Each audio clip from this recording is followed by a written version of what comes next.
BCom करने के बाद सबसे बड़ा सवाल आता है कि अब क्या करूं, सीए करूं, जॉब करूं, बिजनेस करूं या फिर एमबीए करूं। और एमबीए सच में हाइप है या फिर सच में करियर 10x हो जाता है उससे। इस वीडियो में अपन समझेंगे कि बीकॉम में एमबीए करने के बाद क्या बेनिफिट्स मिलते हैं, कोई ऐसे सब्जेक्ट्स हैं जो रिपीट होते हैं, टॉप कॉलेजेस क्या है, रोल्स क्या है, सैलरीज क्या है, आरओआई क्या है, सब कुछ देखेंगे इस वीडियो में अपन कि MBA after BCom worth it है या नहीं। Hi guys, my name is Rahul Tejnani and welcome back to MBA fundas by Sunstone, जहां पे अपन एमबीए के रियल वर्ल्ड हैक्स के बारे में बात करते हैं। तो जल्दी ये चैनल को सब्सक्राइब कर लो और हाँ, बेल आइकन जरूर दबा देना जिससे और कोई इंपॉर्टेंट अपडेट आपसे कभी मिस ना हो।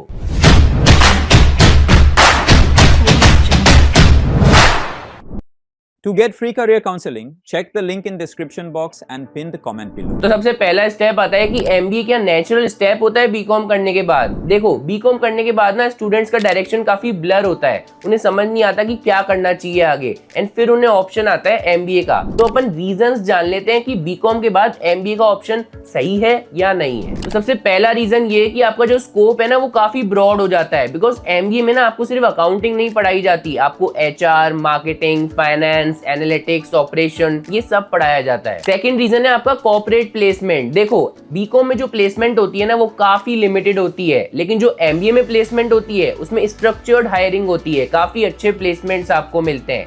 थर्ड रीजन आपका ये है कि आपको लीडरशिप रोल्स मिलते हैं इसमें, बिकॉज बीकॉम से ज्यादा एमबीए में काफी बढ़िया लीडरशिप रोल्स आपको ऑलरेडी मिल जाते हैं।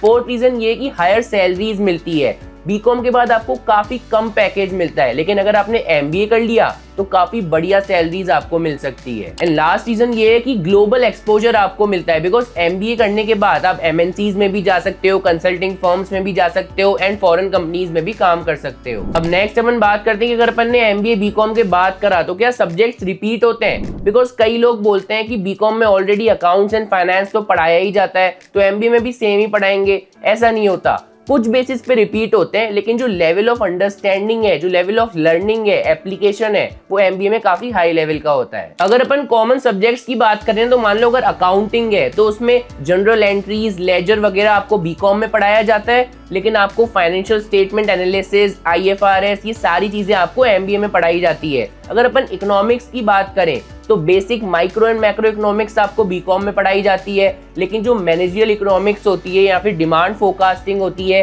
ये सारी चीजें आपको एमबीए में पढ़ाई जाती है। नेक्स्ट अगर अपन बिजनेस लॉ की बात करें तो आपका जो कॉन्ट्रैक्ट एक्ट होता है या फिर कंपनी लॉ होता है, ये सारी चीजें आपको बीकॉम में पढ़ाई जाती हैं, लेकिन जो रेगुलेटरी इंपैक्ट क्या होता है बिजनेस स्ट्रेटजी पे, ये आपको एमबीए में पढ़ाया जाता है। उसके बाद अगर अपन मार्केटिंग की बात करें तो जो थ्योरी बेस्ड है ना वो आपको बीकॉम में पढ़ाया जाता है, लेकिन आपका जो केस स्टडीज है, डिजिटल मार्केटिंग है, सीआरएम है, ये सारी चीजें आपको एमबीए में पढ़ाई जाती है।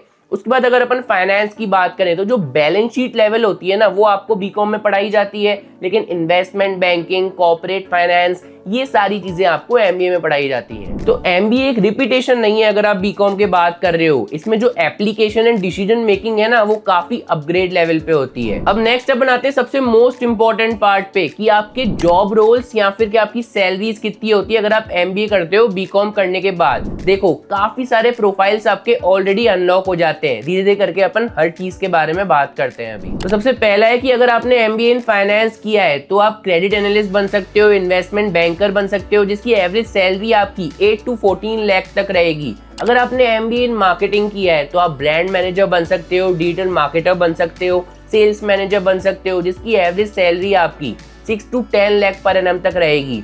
अगर आपने एमबीए इन एचआर किया है तो आप एचआरबीपी या फिर टैलेंट एक्विजिशन में जा सकते हो, जिसकी एवरेज सैलरी आपकी 5 to 9 लाख पर एनम तक रहेगी। नेक्स्ट अगर आपने एमबीए इन ऑपरेशंस किया है तो आप सप्लाई चेन मैनेजर बन सकते हो या फिर प्रोसेस कंसल्टेंट बन सकते हो, जिसकी एवरेज सैलरी आपकी 7 to 11 लाख तक रहेगी।